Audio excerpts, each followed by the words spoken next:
सभी नगरवासी भरत को देखकर और भरत से मुंह मोड़ लेते हैं और भरत की तरफ देखते नहीं हैं और भरत पे नाना प्रकार के तहाने देते हैं।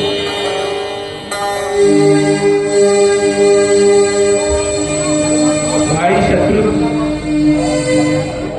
ये अयोध्या के पूर्ववासी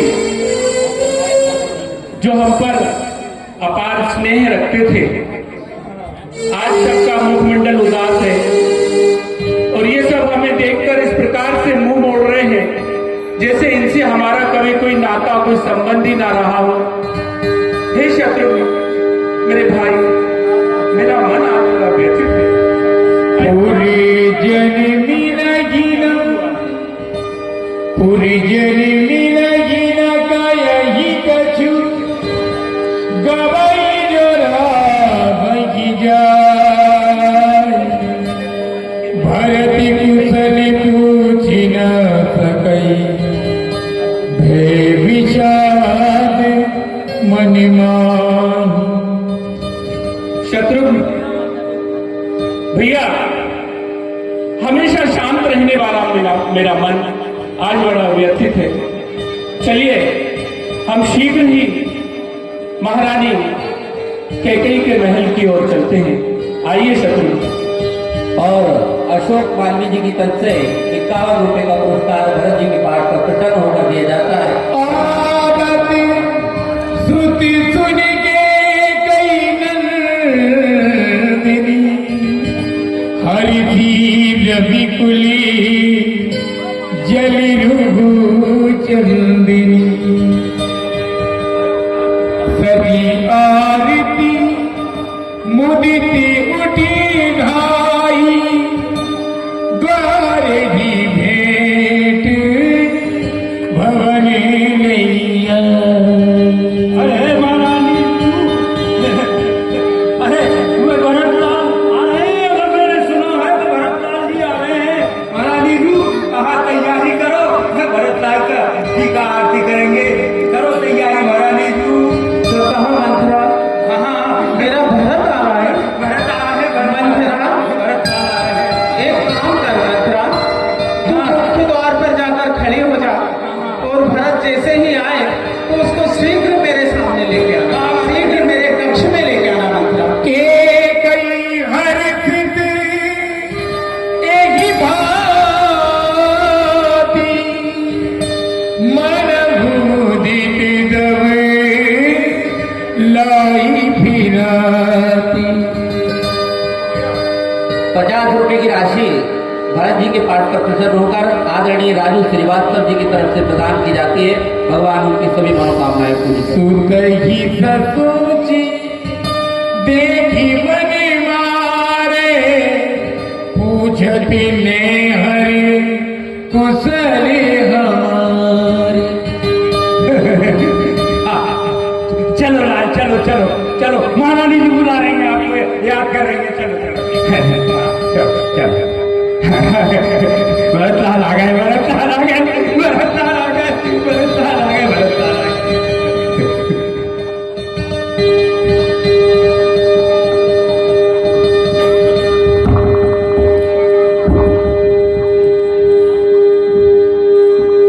माता को भरत का प्रणाम।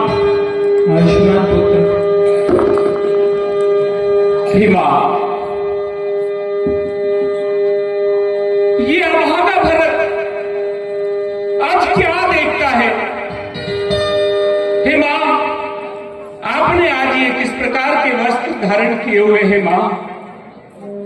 माँ, आज आपकी मांग में सिंदूर क्यों नहीं है माँ? आज आपके मस्तक पर बिंदी क्यों नहीं है माँ? आपके शरीर पर तो आभूषण सजे रहते थे। हे माँ, आज आपके आभूषण कहाँ है? क्या बात है माँ? आज मेरा मन बहुत अधीर है, मुझे समझाकर कहिए, मुझे विस्तार से कहिए माँ। भरत, तुम यात्रा से थके हुए हो, पहले थोड़ा विश्राम करो, इसके बाद में मैं सारी बात तुम्हें बता दूंगा। नहीं माँ, नहीं माँ, मेरा मन आज बहुत व्यथित है माँ। पहले आप मुझे बताइए, पिताश्री कहाँ है माँ? और माँ, मेरे पिताश्री कहाँ है? माँ, भैया राम और लक्ष्मण कहाँ है माँ? मुझे ये सब समझाकर कहिए माँ।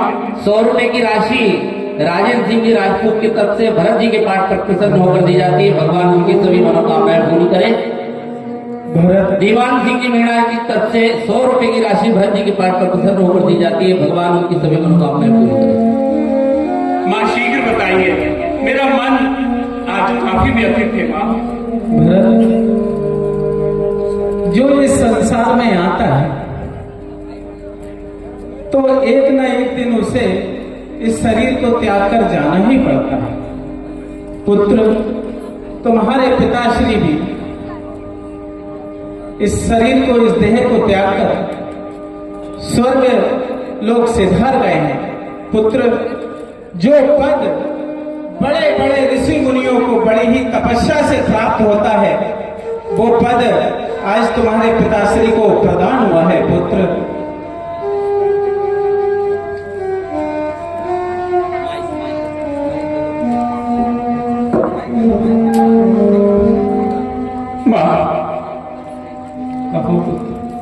मुझे पिताजी की मृत्यु का कारण बताइए माँ। किस कारण से अनायास ही मेरे पिताश्री मृत्यु को प्राप्त हुए माँ? मुझे पिताजी की मृत्यु का कारण बताइए माँ। भरत, रानी कौशल्या के कक्ष में ही उन्होंने अपने प्राण त्यागे और वह राम को याद करते ये हुए हमारे कृष्णपाल सिंह जी की ओर से 21 रुपए का पुरस्कार हमारे भरत जी के पाठ के पे आ रहा है। मंडल उनको धन्यवाद देता है। ये रितिका की ओर से 11 रुपए का पुरस्कार हमारे भरत जी के पाठ पर मंडल उनको धन्यवाद देता है। पुत्र, मैंने तो सारी बात संभाली थी। इस महल में एक षड्यंत्र रचा गया कौशल्या की तरफ से और उन्होंने तुम्हें अपने ननिहाल भेज दिया और यहाँ पर राम को राजा बनाने की तैयारी कर दी। पुत्र, मैंने तो सारी बात संभाल ली थी। मैंने 2 वरदान राजा से, आपके पिताश्री से मांगे थे, वो मैंने मांग लिए।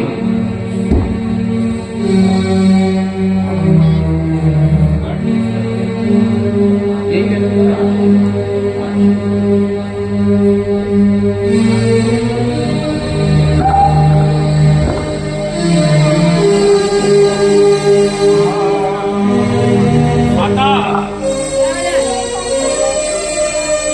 तुम जो कह रही हो माँ,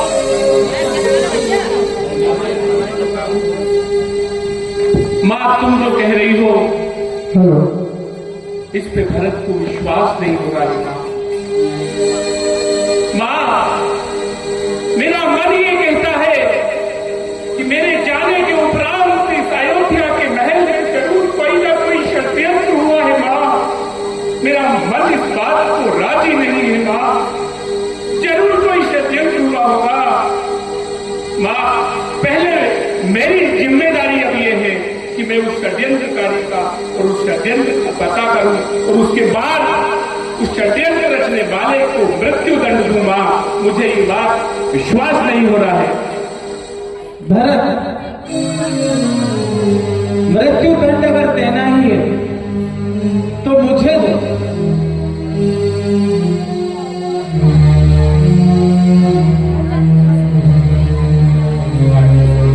मैंने ही तुम्हारे पिताश्री से वह 2 वरदान मांग लिए जिसमें तुम्हारे लिए इस अयोध्या का राज और राम के लिए 14 वर्ष का वनवास मांगा।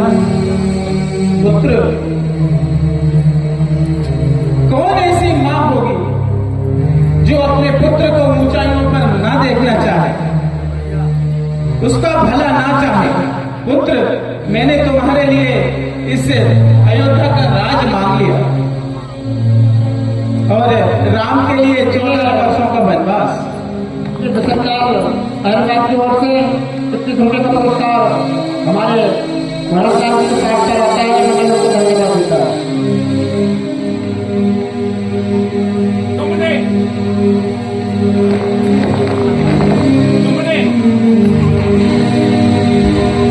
हमारे रामलीला मंडल के डायरेक्टर महोदय श्री राजेंद्र प्रसाद जी सक्सेना जी की ओर से केकई भरत संवाद पर 101 रुपये का पुरस्कार यह प्रदान होता है। मंडल उनके उज्जवल भविष्य की कामना करता है। तुमने वृक्ष को काटकर पल्लव को सींचा है, क्या पेड़ के कट जाने पर पल्लव अर्थात पत्ते जीवित रह सकते हैं? अरे सरोवर का जल सुखाने के बाद तूने मछली से जीने की आशा की है। अरे कुल कलंकनी, तूने मुझे कुल का द्रोही बना दिया। इससे तो अच्छा होता कि जन्म देते ही तूने मेरे को मार क्यों नहीं दिया। तूने मुझे अपयश का भागी बना दिया, तूने मुझे कुल का कलंक बना दिया। हमारे राजेंद्र प्रसाद जी सक्सेना की ओर से 101 रुपये तो भेंट हो गए भरत के काम पर, मंडल उनको धन्यवाद देता है। नहीं पुत्र, इसमें मेरा कोई दोष नहीं। ये तो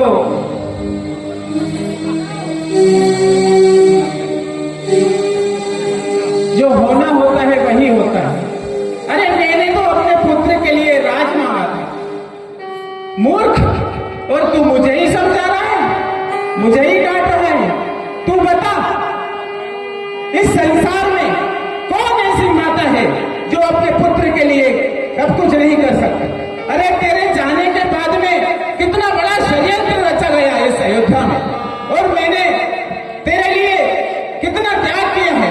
तुझे राजा बनाने के लिए मैंने कितना परिश्रम किया है।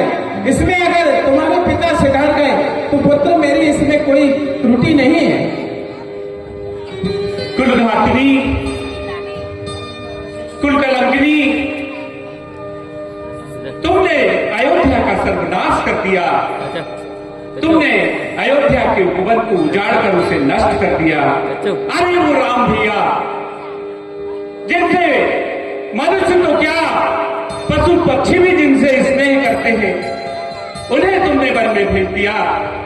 क्या मेरे राम भैया को वन भेजते समय तुम्हारे हृदय ने चीत्कार नहीं किया? वो सीता भाभी जिनके पांव को भूमि ने स्पर्श नहीं किया, उन्हें वल्कल वस्त्र धारण कर जंगल में भेजते समय तुम्हारा हृदय खंड खंड क्यों नहीं हुआ? अरे वो प्यारा लक्ष्मण, अरे वो मेरे धर्मात्मा पिता जो प्रजा को अपने पुत्र जैसा स्नेह करते थे, उनसे वरदान मांगते समय तुम्हारी जीवा खंड खंड क्यों नहीं हुई? तुम्हारे मुंह में कीड़े क्यों नहीं पड़ गए? ये हमारे 51 रुपये का पुरस्कार रामदयाल माली की ओर से भारत के काम कराते हैं, मंडल उनको धन्यवाद देता है। हंसी बंसी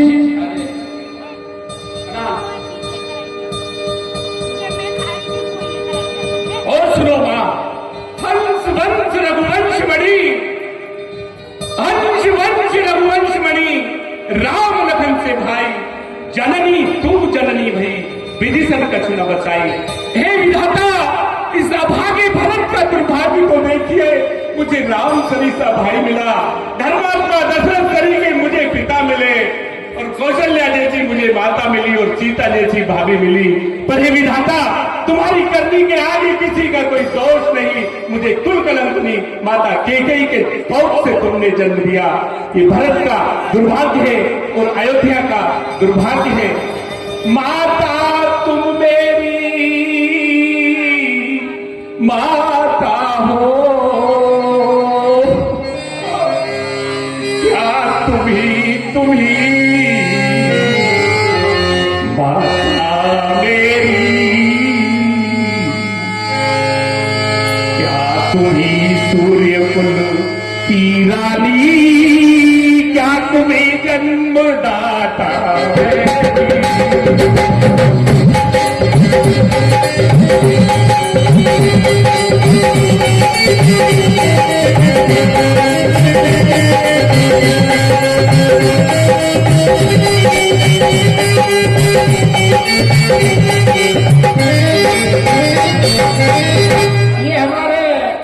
हमारे 51 रुपए का पुरस्कार राजू श्रीवास्तव की ओर से भरतलाल के पाठ पर आते हैं।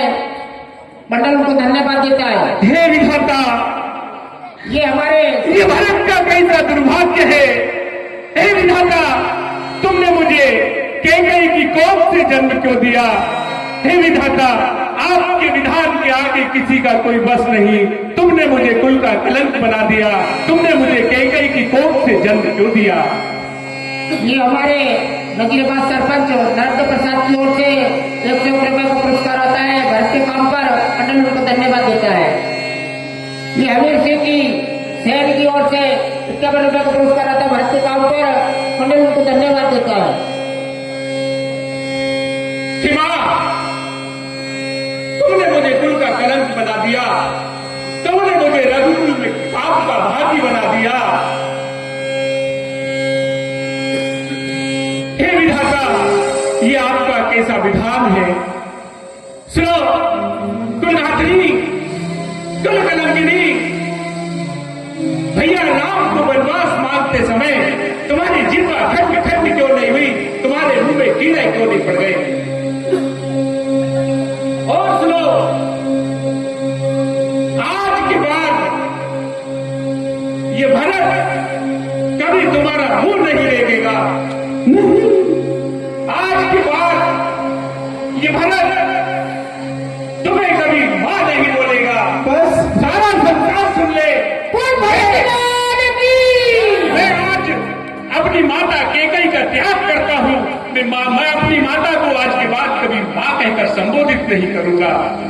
और यदि इस राजमहल से पिताश्री आपके कानों तक मेरी आवाज सुनाई देती हो तो आप भी सुनिएगा। मैं अपनी माता का परित्याग करता हूं। जिस राजमहल में आपकी गोद में बैठकर मेरा बचपन बीता, आज के बाद मैं इस राजमहल में कभी अपने पैर नहीं रखूंगा। अपने पैर नहीं रखूंगा। अपने पैर नहीं रखूंगा। नहीं भरत, ऐसा ना कर पुत्र भरत, ठहर जा। ये सोनू संस्कार की ओर से 51 रुपए का पुरस्कार भरतलाल के काम पर आते हैं। मंडल उनको धन्यवाद देता है। आज के बाद सारा संसार सुने, समस्त चराचर जगत सुने। आज भरत अपनी माता का परित्याग करता है।